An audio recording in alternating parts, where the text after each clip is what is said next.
Assalamualaikum warahmatullahi wabarakatuh. Di sini kami kelompok 4 akan mempresentasikan hasil dari membandingkan perusahaan dengan analisis rasio keuangan. Berikut adalah nama-nama anggota kelompok 4, yaitu ada Lenia Yafni Nuraini, Jen Geraldine, Muftatul Azizah, Eka Gitaryanti, Diska Ariyanti, dan Yama Fauzia. Pengertian laporan keuangan. Laporan keuangan adalah sebuah catatan informasi keuangan suatu perusahaan dalam satu periode tertentu yang dapat digunakan untuk menggambarkan situasi kinerja perusahaan tersebut. Rasio keuangan merupakan suatu perhitungan rasio dengan menggunakan laporan keuangan yang dapat berfungsi sebagai alat ukur dan dalam menilai kinerja perusahaan. Berikut perhitungan laporan keuangan, laba rugi dan rasio keuangan perusahaan bisnis PT Gudang Garam, Tbk, dan entitas anak. Berikut laporan posisi keuangan neraca per tanggal 31 Desember 2019 dan 2018. Laporan laba rugi per 31 Desember 2019 dan 2018. Berikut adalah laporan analisis rasio keuangan pada tahun 2018-2019. Yang pertama ada rasio likuiditas yang terdiri dari current ratio. Current ratio adalah aktiva lancar dibagi hutang lancar dikali 100. Pada tahun 2019 hasilnya adalah 2,06 atau 206%. Dapat diinterpretasikan setiap Rp1 hutang lancar dijamin oleh Rp2,06 aktiva lancar. Pada tahun 2019 hasilnya adalah 2,05 atau 205% dengan interpretasi setiap Rp1 hutang lancar dijamin oleh Rp2,05 aktiva lancar. Yang kedua ada quick ratio dengan rumus aktiva lancar dibagi persediaan per hutang lancar dikali 100. 2019 hasilnya adalah 0,36 atau 36% dengan interpretasi setiap Rp1 hutang lancar tidak dijamin oleh Rp0,36 aktiva yang benar-benar lancar. Pada tahun 2018 hasilnya adalah 0,30 atau 30% dengan interpretasi setiap Rp1 hutang lancar tidak dijamin oleh Rp0,30 aktiva yang benar-benar lancar. Lalu ada cash ratio. Cash ratio dengan rumus kas ditambah efek dibagi hutang lancar dikali 100%. Pada tahun 2019 menghasilkan 0,142 atau 112%. Dengan interpretasi setiap Rp1 hutang lancar dijamin oleh 0,142 kas dan efek. Pada tahun 2018 dengan hasil 0,092 atau 9,2% dengan interpretasi setiap Rp1 hutang lancar dijamin oleh Rp0,092 kas dan efek. Lalu ada rasio solvabilitas. Rasio solvabilitas yang terdiri dari total debt to total ratio dengan rumus total hutang dibagi total aktiva dikali 100%. Pada tahun 2019 menghasilkan 0,35 atau 35% dengan interpretasi total aset perusahaan dibelanjai oleh hutang sebesar 35%. Setiap Rp1 total aktiva menjamin Rp0,35 total hutang. Pada tahun 2018 menghasilkan 0,34 atau 34% dengan interpretasi total aset perusahaan dibelanjai oleh hutang sebesar 34%. Setiap Rp1 total aktiva menjamin Rp0,34 total utang. Lalu ada total debt to equity ratio dengan rumus total hutang dibagi modal dikali 100%. Pada tahun 2019 menghasilkan 54,41%. Dengan interpretasi angka debt to equity 54,41%, berarti perusahaan mempunyai sumber dana yang besar berasal dari hutang. Pada tahun 2018 menghasilkan 53,09%. Dengan interpretasi angka debt to equity 53,09%, berarti perusahaan mempunyai sumber dana yang besar berasal dari hutang. Lalu ada time interest earning ratio dengan rumus EBIT dibagi beban bunga. Pada tahun 2019 menghasilkan 2,57 kali. Jadi dapat diinterpretasikan dengan demikian keuntungan perusahaan bisa menutupi beban bunga 2,57 kali. Pada tahun 2018 menghasilkan 16,64 kali. Dengan interpretasi, dengan demikian keuntungan perusahaan bisa menutupi beban bunga 1,64 kali. Lalu ada long term debt to equity ratio dengan rumus utang jangka panjang dibagi modal dikali 100. Pada tahun 2019 menghasilkan 0,048 atau 48%. Modal perusahaan dibelanjai oleh hutang jangka panjang sebesar 0,048. Lalu pada tahun 2018 menghasilkan 0,43. Modal perusahaan dibelanjai oleh hutang jangka panjang sebesar 0,043%. Selanjutnya ada rasio aktivitas yang terdiri dari receivable turnover dengan rumus pendapatan dibagi rata-rata piutang. Pada tahun 2019 menghasilkan 58,91 kali dengan interpretasi. Dengan demikian perputaran piutang selama setahun berputar sebanyak 58,91 kali. Pada tahun 2018 menghasilkan 55,45 kali. Dengan demikian perputaran piutang selama setahun berputar sebanyak 55,45 kali. Lalu ada average collection period dengan rumus rata-rata piutang dikali 360 dibagi pendapatan. Pada tahun 2019 menghasilkan 6,11 hari. Dengan interpretasi, dengan demikian rata-rata piutang tertagih adalah setiap 6,11 hari. Pada tahun 2018 dengan hasil 6,50 hari dengan interpretasi. Dengan demikian, rata-rata piutang tertagih dalam setiap 6,50 hari. Lalu ada inventory turnover dengan rumus biaya pokok penjualan dibagi rata-rata persediaan. Pada tahun 2019 menghasilkan 2,04 kali.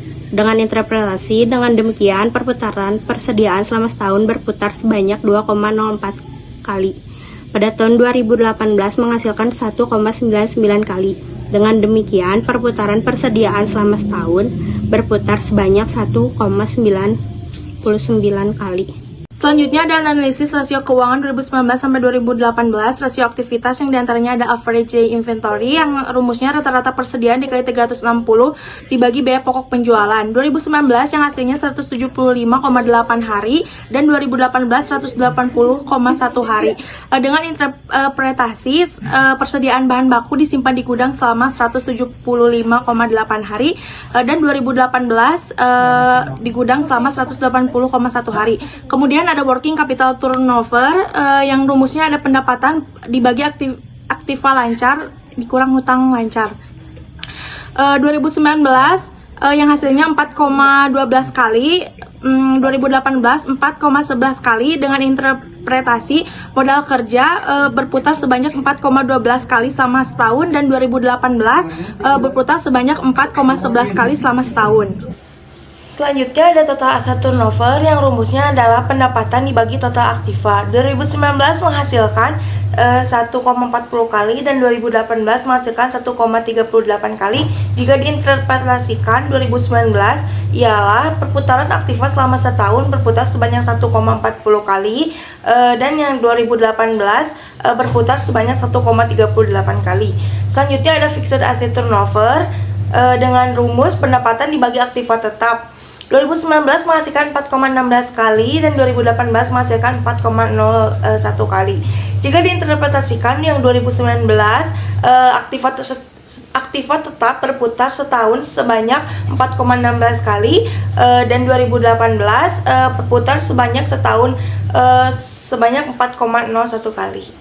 Selanjutnya ada gross profit margin yang rumusnya laba kotor dibagi pendapatan dikali 100%. 2019 yang hasilnya 20,6% dan 2018 hasilnya 19,4%. Dengan interpretasi setiap Rp1 penjualan menghasilkan laba kotor sebesar Rp20,6 dan 2018 menghasilkan laba kotor sebesar Rp19,4. Selanjutnya ada operating profit margin yang rumusnya adalah EBIT per pendapatan dikali 100%. 2019 yang hasilnya 13,6%. Setiap dan 2018 116,5%. Dengan interpretasi, setiap Rp1 menghasilkan 13,6 laba rupiah sebelum bunga dan pajak, dan 2018 menghasilkan 116,5 laba rupiah sebelum bunga dan pajak. Selanjutnya ada net profit margin, yang rumusnya adalah EAT per pendapatan dikali 100%. Yang 2019 yang hasilnya 10,37428 atau 10,37%, dan 2018 hasilnya adalah 8,85052 atau 8,85%. Yang terinterpretasikan setiap Rp1 penjualan menghasilkan 10,37428 rupiah laba setelah pajak, dan 2018 menghasilkan Rp1 penjualan 8,85052 rupiah laba setelah pajak. Selanjutnya ada return on asset, yang rumusnya adalah EBIT per total aktiva dikali 100%. 2019 hasilnya 19,16543 atau 19,16%. Dan 2018 dengan hasil 16,14653 atau 16,14%. Yang diinterpretasikan setiap Rp1 total aktiva yang dioperasionalkan diperoleh laba usaha sebesar 19,16543 rupiah. Dan 2018 yaitu setiap Rp1 total aktiva yang dioperasionalkan diperoleh laba usaha sebesar 16,14563 rupiah. Selanjutnya ada return on investment, yang rumusnya ialah EAT per total aktiva kali 100%, yang hasilnya 2019 hasilnya 14,57909 atau 14,57%. Dan 2018 yang hasilnya 12,25900 atau 12,25%. Interpretasikan setiap Rp1 total aktiva atau investasi yang dilakukan diperoleh laba bersih sebesar 14,57909 rupiah. Dan 2018 hasilnya ialah 12,25900. Selanjutnya ada return on equity, yang artinya yang rumusnya ada EAT per modal sendiri dikali 100%. 2019 yang hasilnya 22,51303 atau 22,51%. Dan 2018 hasilnya 18,76803 atau 18,76%. Yang diinterpretasikan setiap Rp1 modal sendiri yang digunakan diperoleh laba bersih sebesar 22,51303 rupiah. Dan 2018 yaitu setiap Rp1 modal sendiri yang digunakan diperoleh laba bersih sebesar 18,76803. Ini ada earning per share, yang rumusnya adalah EAT per jumlah lembar saham dikali 100%. 2019 menghasilkan 0,004950 atau 0,50, dan 2018 menghasilkan 0,003965 atau 0,40. Berikut adalah laporan posisi keuangan Common Size. Berikut adalah laporan laba rugi Common Size dari PT Gudang Garam. Cara menghitung Common Size laporan laba rugi yaitu HPP dibagi pendapatan dikali 100%. Selanjutnya yaitu laporan posisi keuangan angka indeks.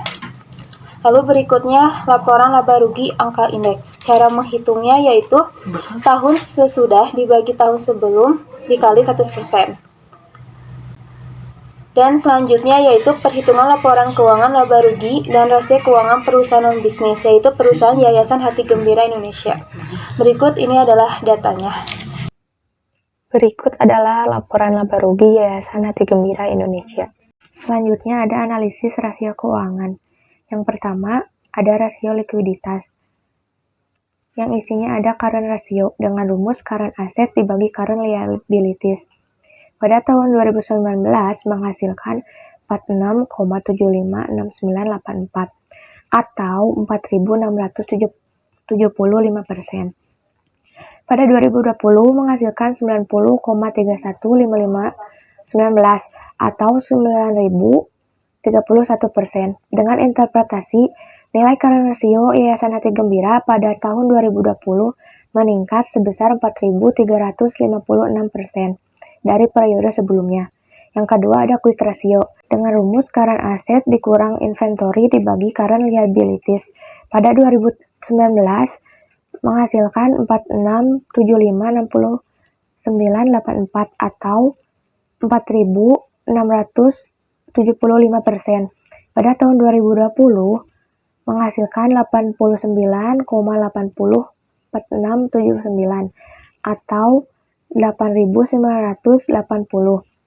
Dengan interpretasi nilai quick ratio Yayasan Hati Gembira Indonesia pada tahun 2020 meningkat sebesar 4.305% dari periode sebelumnya. Yang ketiga ada cash ratio dengan rumus cash ditambah marketable securities dibagi current liabilities. Pada tahun 2019 menghasilkan 46,235204 atau 4.623%. Pada 2020 menghasilkan 88,589370 atau 8.858%. Dengan interpretasi nilai cash ratio Yayasan Hati Gembira Indonesia pada tahun 2020 meningkat sebesar 4.235% dari periode sebelumnya.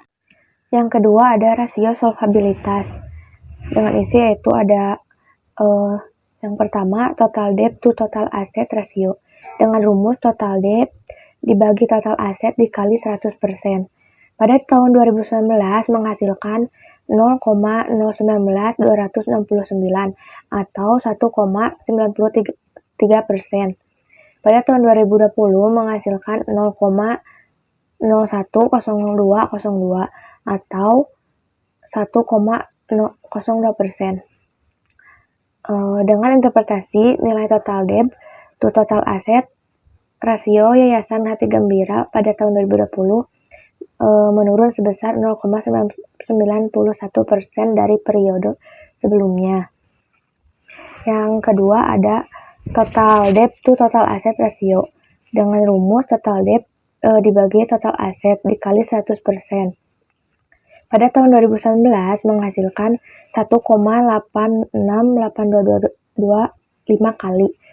Yang kedua pada tahun 2020 menghasilkan 1,160671 kali. Dengan interpretasi nilai total aset turnover Yayasan Hati Gembira Indonesia pada tahun 2020 menurun sebesar 0,707554 dari periode sebelumnya. Yang kedua ada receivable turnover dengan rumus net on credit sales dibagi average receivable dikali 100%.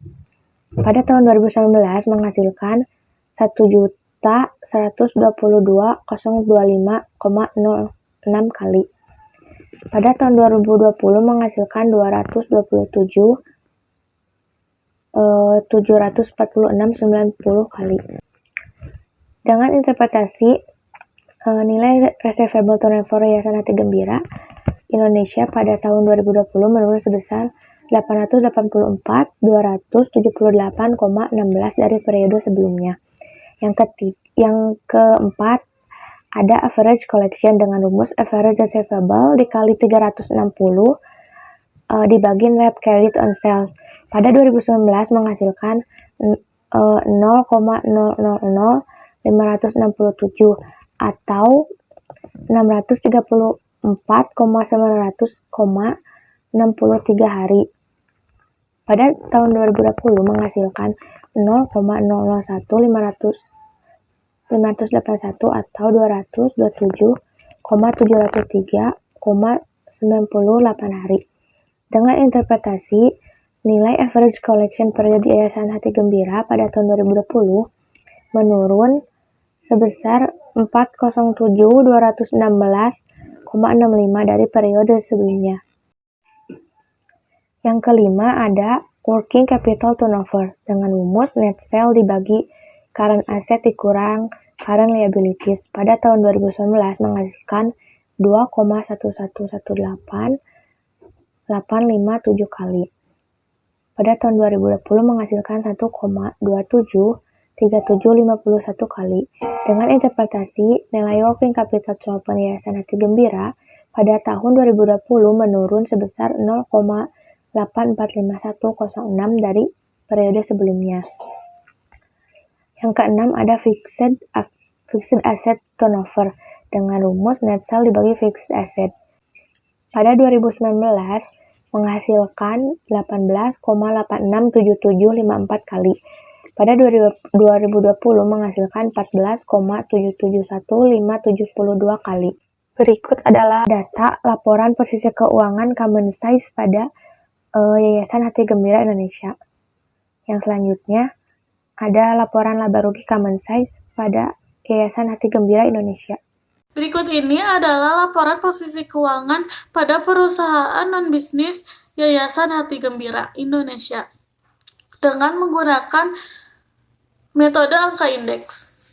Pada tahun sebelumnya, kita ubah dulu menjadi 100%. Kemudian, pada tahun selanjutnya, kita hitung dengan tahun sekarang dibagi tahun sebelumnya dikali 100%. Dan hasilnya terjadi penurunan sebesar 17,59%. Kemudian ada laporan laba rugi angka indeks. Aset mengalami kenaikan pada tahun 2020 sebanyak 121,15%. Begitupun total ekuiditas dan likuiditas. Kesimpulan pada presentasi kelompok kami yaitu laporan keuangan adalah catatan informasi keuangan suatu perusahaan pada suatu periode akuntansi yang dapat digunakan untuk menggambarkan kinerja perusahaan tersebut. Laporan keuangan yang utama adalah neraca dan laporan laba rugi. Informasi dan gambaran perkembangan keuangan perusahaan bisa diperoleh dengan mengadakan interpretasi dari laporan keuangan, yakni keuangan seperti elemen-elemen dari berbagai aktiva satu dengan lainnya. Elemen pasifa yang satu dengan yang lainnya. Elemen-elemen neraca dengan elemen-elemen laporan laba rugi akan bisa diperoleh banyak gambaran mengenai kondisi keuangan suatu perusahaan. Setelah kita menghitung analisis rasio keuangan, analisis common size, analisis angka indeks, kita dapat mengetahui seberapa besar perusahaan bisa membayar hutang. Seberapa besar perusahaan diperoleh oleh hutang. Seberapa besar efisiensi perusahaan, seberapa besar laba yang diperoleh, dan melihat harga saham yang ideal seperti apa. Cukup sekian presentasi pada kelompok kami. Mohon maaf bila ada kesalahan kata-kata. Terima kasih. Wassalamualaikum warahmatullahi wabarakatuh.